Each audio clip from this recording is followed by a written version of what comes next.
ข่มะตูม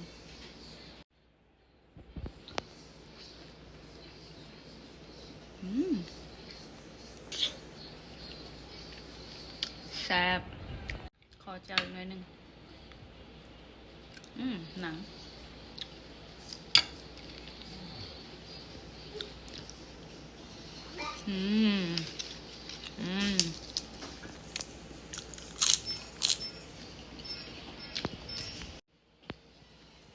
จับได้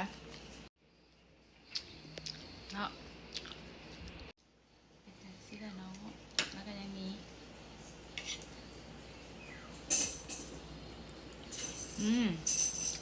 อันบวงเลย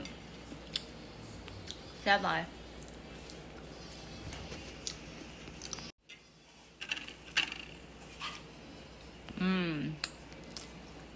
ฉันนี่ก็อิ่มแล้ว